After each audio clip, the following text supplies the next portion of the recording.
Muy bien, sean bienvenidos a este nuevo video tutorial en el cual vamos a hablar tipos de nomenclatura de compuestos. Nosotros habíamos explicado que es importante aprenderse los números de oxidación para posteriormente entender lo que son las nomenclaturas de los compuestos. ¿Y qué tipo de nomenclaturas nosotros nos vamos a encontrar más adelante? Pues estos tres tipos de nomenclatura: nomenclatura sistemática, nomenclatura tradicional y la nomenclatura stock. Entonces, para llegar a este punto es importante que te sepas los números de oxidación. Por ejemplo, vamos a ver de qué trata la nomenclatura sistemática.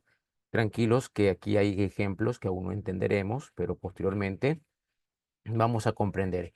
Simplemente son ejemplos para sustentar lo que es la nomenclatura sistemática. Lo mismo va a ocurrir con la tradicional y con la stock. Después, más adelante, ya se profundizará y veremos cómo es que se han sabido armar, ¿sí? Entonces, por el momento, simplemente vamos a ver por encima lo que es estos tres tipos de nomenclaturas, ¿ok?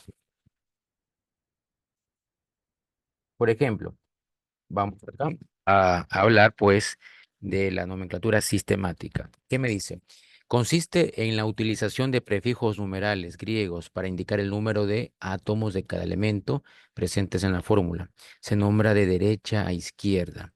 Los prefijos que se utilizan son mono, di, tri, tetra, penta, hexa, hepta, etcétera. El prefijo mono puede omitirse. Entonces, esos prefijos de mono, di, tri, etcétera, significa pues que hay que utilizarlos cuando nosotros vayásemos a escribir un compuesto utilizando la nomenclatura sistemática. Por ejemplo, aquí tengo este compuesto. ¿Cómo se llama? Pentaóxido de dicloro. ¿Sí? Ojo, no vamos a entender cómo se forma. Simplemente vamos a ver las claves. Nomenclatura sistemática utiliza pues estos prefijos. Mono significa uno, di significa dos, tri significa tres, tetra, cuatro, penta, cinco, etcétera. Mono significa uno, di dos, di tres. ¿Tres de qué? Tres de lo mismo. Tetra significa cuatro, cuatro de lo mismo. Por lo tanto, si nosotros nos fijamos en este compuesto, que es el pentaóxido de dicloro, podemos observar claramente lo siguiente, que lo está nombrando de derecha a izquierda, ¿sí? Y aquí, ¿qué podemos observar? Que hay cinco oxígenos, hay cinco oxígenos. ¿Qué prefijo se utiliza para nombrar al número 5? Pues es el penta, ¿sí? Penta significa 5. Aquí hay cinco oxígenos. Entonces, ¿cómo quedaría la primera parte del nombre de este compuesto, nombrándolo de derecha a izquierda? A lo contrario que nosotros solemos leer, lo nombramos de derecha a izquierda. Se llamaría pentóxido, miren. Pen significa 5, porque aquí hay 5 oxígenos. Recuerden, este subíndice me indica la cantidad de elementos que están aquí. Aquí me dice que hay 5 oxígenos, ¿verdad? Entonces es pentaóxido. Significa, penta significa pues 5. Pentaóxido, es decir, que hay 5 oxígenos. Y a continuación, el artículo ¿de qué? De dicloro, dicloro, ¿verdad? De dicloro. ¿Y por qué utiliza la palabrita di? Di significa dos, di significa dos. ¿Por qué? Porque aquí observamos que la C y la L es cloro. Vemos que hay dos cloros, aquí está el sufijo, hay dos cloros. Entonces se llamaría pentaóxido de dicloro. Di porque hay dos, ¿qué cosa? Dos cloros. Esos numeritos pues esos prefijos, toma en cuenta la nomenclatura sistemática, toma en cuenta los números, ¿sí? Por ejemplo, aquí tenemos a esta parte de derecha a izquierda, sería sulfuro de dihidrógeno. Recordemos que el prefijo mono se puede omitir porque el uno, mono significa uno y el uno es tan insignificante, ¿verdad? Nos quedaría sulfuro de dihidrógeno. Di porque hay dos hidrógenos, ¿sí? Dihidrógeno.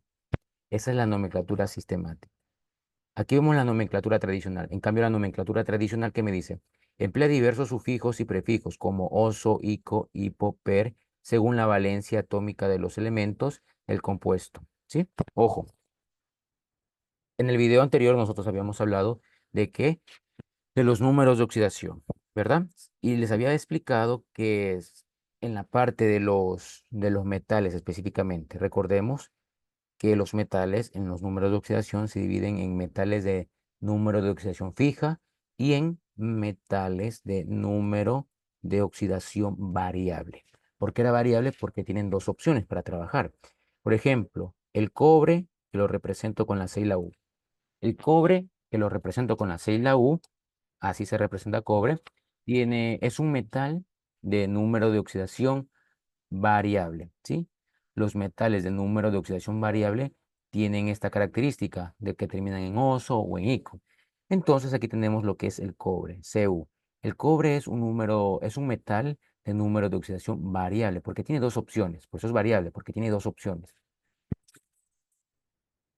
Tiene, tiene las siguientes. Ojo acá. Tiene la opción de trabajar con el número de oxidación uno más y tiene la opción de trabajar con el número de oxidación 2 más. Tiene esas dos opciones, ¿verdad?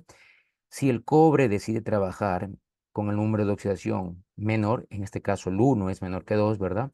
Su nomenclatura terminaría en oso, ¿sí? Su nombre de su compuesto donde él se encuentre terminaría en oso. Pero si el cobre trabaja con el número de oxidación mayor, que en este caso sería el 2, la nomenclatura donde él esté terminaría en ico, ¿sí? Entonces, cuando utilizas el número de oxidación menor, termina en oso. Cuando utilizas el número de oxidación mayor, termina en ico, ¿sí? Esa situación, esa idea, trabaja la nomenclatura tradicional, ¿sí? Con esa situación. Veamos unos ejemplos. Aquí está.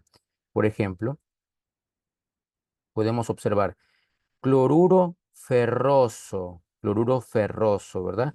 Aquí claramente nos damos cuenta que el hierro, ¿sí? El hierro se lo representa con la F y la E.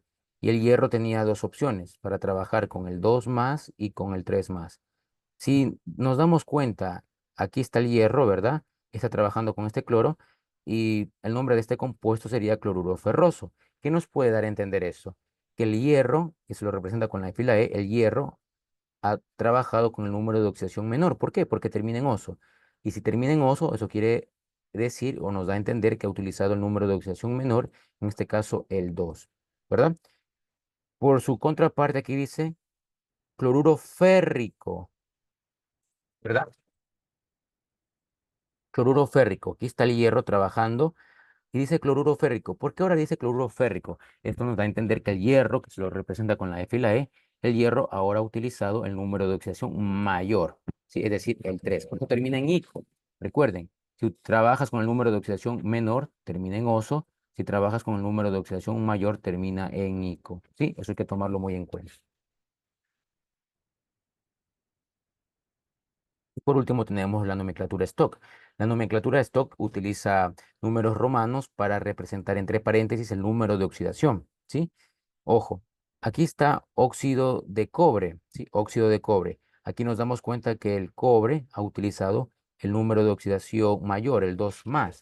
Entonces, ¿cómo represento que ha utilizado el número de mayor de oxidación, que en este caso sería el 2 más, porque recuerden, el cobre tiene dos opciones, el uno más y el 2 más, ¿verdad? Aquí he utilizado el 2 más, por eso aquí entre paréntesis está el número 2, ¿sí? Por ejemplo, óxido de hierro. El óxido de hierro aquí claramente se ve que he utilizado el número de oxidación 3, el número de oxidación 3 más. Por eso entre paréntesis le coloca el número 3 en romanos, ¿sí? Esa es la nomenclatura stock, utiliza números romanos, entre paréntesis coloca en números romanos el número de oxidación. De aquí podemos ver clasificación de los compuestos químicos inorgánicos, ¿sí? En la clasificación de los compuestos químicos inorgánicos, que es lo que estamos viendo, podemos ver esta clasificación. Compuestos inorgánicos se clasifican en binarios, ternarios y cuaternarios. Dentro de la clasificación de los binarios están formados por dos elementos, por eso se llaman binarios. Binario significa dos. Los compuestos binarios, pues obviamente son los que están formados por dos elementos. Los compuestos ternarios, la lógica nos dice que son los que están formados por tres elementos. Los cuaternarios, nos dice la lógica, que son aquellos compuestos que están formados por cuatro elementos, ¿verdad? La lógica funciona perfectamente. Y aquí profundizando un poco con los compuestos binarios, que nos dice, la unión de solamente dos átomos de dos elementos forma un compuesto binario. Recordemos, compuestos binarios son todos aquellos que trabajan con dos elementos. Por eso se llaman compuestos binarios. Los compuestos ternarios, es decir, tres, trabajan con tres elementos. Entonces, los compuestos binarios son aquellos que trabajan con solo dos elementos. Es decir, un elemento se une con otro elemento, solo dos, uno con uno, ¿sí? Se unen dos elementos entre sí. Esto nos da la idea que para formar un compuesto mínimo necesito dos elementos, ¿verdad? Para formar un compuesto mínimo necesito dos elementos. Por eso los compuestos binarios, para formar un compuesto binario, significa bit, significa dos. Para formar un compuesto binario mínimo necesito dos elementos. Aquí tenemos una clasificación de los compuestos binarios. Me dice que los compuestos binarios se clasifican en óxidos, en hidruros, sales binarias y peróxidos, ¿sí? Por ejemplo, en los óxidos tenemos óxidos básicos y los óxidos ácidos. En los hidruros tenemos compuestos especiales, ¿verdad? Y así sucesivamente. En el próximo video ya profundizaremos un poco más de los compuestos binarios, ya aprendiendo cómo formarlos, ¿sí? ¿Y el deber en qué consiste? El deber es teórico. Leyéndose esta teoría, ustedes pueden completar su deber y en la última parte del deber está este esquema que ustedes lo pueden tranquilamente hacer. Muchas gracias por la atención prestada. Nos vemos en un próximo video tutorial.